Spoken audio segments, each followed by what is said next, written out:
دشمن بار بار سر اٹھاتا ہے اور مسلمانوں کے زخموں پر پھر وہ نمک چھڑکتا ہے، پھر وہ ہمارے زخموں کو نوچتا ہے۔ آج پھر پوری دنیا پر آقا علیہ الصلوۃ والسلام کی عزت اور ناموس کا پہرا دینے کے لیے دنیا سڑکوں پہ نکلی ہوئی ہے۔ پھر اسی طرح ریلیاں ہیں۔ یہ ہندو مذہب اور اسرائیلی لوگ یہ اپنی ایڑی چوٹی کا زور لگا کر مسلمانوں کو ہر وقت ان کے زخموں کو نوچتے ہیں اور ہمارے ایمان کا امتحان لیتے ہیں، اور ان کو پتہ نہیں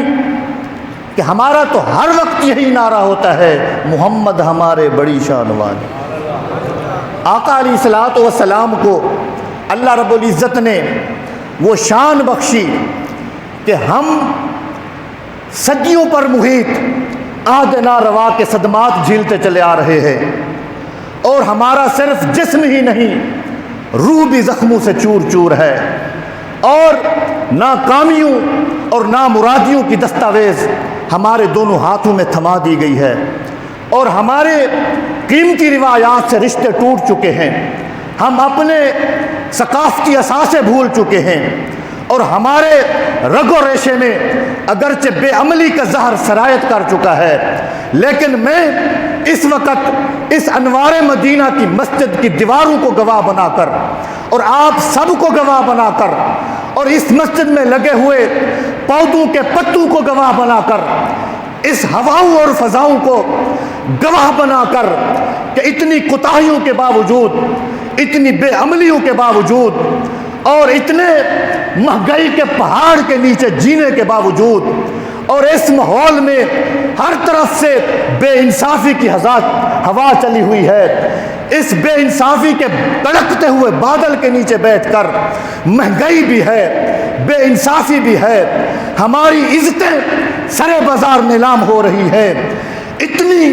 امتحانوں کے باوجود میں بتانا چاہتا ہوں قیامت کے دن انوار مدینہ کی مسجد کی دیوار گواہ دینا کہ ایک ہی جذبہ ہے جس کو ہم سینے سے لگائے پھرتے ہیں، ایک ہی ہستی ہے جس کی نموس کی خاطر ہم جان کے سودے کرنا چاہتے ہیں۔ وہ کون سی ہستی ہے، وہ کون سا جذبہ ہے، وہ کون سا بھاوڑ ہے، وہ کون سی چنگاری ہے جس کو ہم بجھنے نہیں دیتے، وہ کون سا سورج ہے جس کو ہم غروب نہیں ہونے دیتے، وہ نہ بجھنے والی چنگاری کوئی اور چنگاری نہیں ہے، وہ محمد مصطفیٰ کی محبت کی چنگاری۔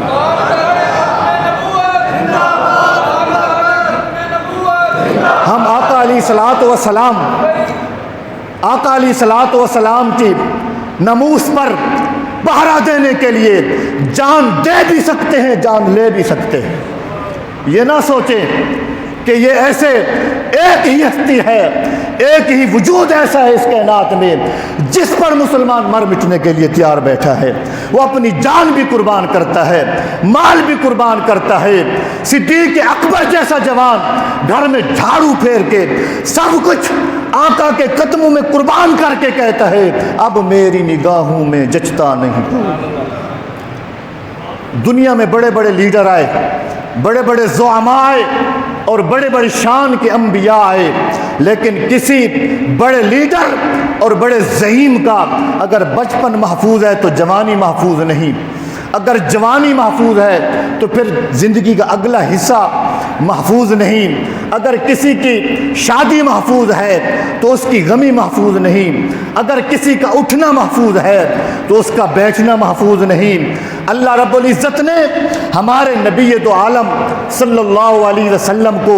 یہ شان بخشی کہ محبوب دنیا میں بہت سے انسان آئے، کسی کی کوئی ادا محفوظ ہے تو دوسری محفوظ نہیں، دوسری محفوظ ہے تو تیسری محفوظ نہیں۔ محبوب تیری شان یہ ہے بچپن سے لے کر تیری ولادت کے دن سے لے کر تیرے دودھ پینے کی ادائیں محفوظ ہیں۔ محبوب حلیمہ کی گھر کی گلیوں میں تیرے چھوٹے چھوٹے اور ننھے قدموں کے اٹھنے کی ادائیں محفوظ ہیں۔ محبوب تیری انگلی اٹھانا محفوظ، تیرا چاند کو چیر دینا محفوظ، محبوب تیرا سورج کو واپس پلٹانا محفوظ، محبوب تیری تجارت محفوظ، محبوب تیری غربت محفوظ، محبوب تیرا کھانا محفوظ، تیرا پینا محفوظ، تیری شادی محفوظ، تیری تجارت محفوظ، محبوب تیری ہر ادا محفوظ، تیری ہر حرکت محفوظ، تیرا ہر سکون محفوظ، محفوظ اول سے لے کر آخر دن تک جو تو نے ہنسے تیرا تبسم محفوظ، محبوب آنکھوں سے آنسو کا گرنا محفوظ، محبوب تیرا کندھا کرنا محفوظ، تیرا تیل لگانا محفوظ، تیرا لباس پہننا محفوظ، محبوب تیرا جوتا پہننا محفوظ، محفوظ تیرا تلوار اٹھانا محفوظ، محبوب تیرا جنگ میں جانا محفوظ، دشمنوں سے لڑنا محفوظ، تیری 63 سالہ زندگی کا ایک ایک دن محفوظ، ایک ایک رات محفوظ، ایک ایک گھنٹہ محفوظ، ایک ایک منٹ محفوظ، ایک ایک سیکنڈ محفوظ، محبوب تیری ساری زندگی اول سے لے کر آخر تک تیرے رب نے محفوظ کر کے پھر قسم اٹھائی ہے، فرمایا لعمرک کا محبوب تیری ساری زندگی کی قسم ہے، جو کہ تیری ہر زندگی پہ عیب بھی ہے اور محفوظ بھی ہے۔ آقا علیہ الصلوۃ والسلام کی شان یہ ہے، اللہ رب العزت نے کبھی ناموں کی قسم کھائی ہے، کبھی چہرے کی قسم کھائی ہے، کبھی سینے کی قسم کھائی ہے، کبھی زلف عنبری کی قسم کھائی ہے، کبھی چلنے کی قسم کھائی ہے، کبھی سراپا وجود کی قسم کھائی ہے، اور محبوب کی ہر ادا کی قسم کھائی ہے۔ اس وجہ سے ہم آقا علیہ الصلوۃ والسلام کی ناموس اور عزت پر پہرا دینے کے لیے آج کوئی بدبخت جہاں بیٹھ کر بھونکتا رہے، لیکن ہم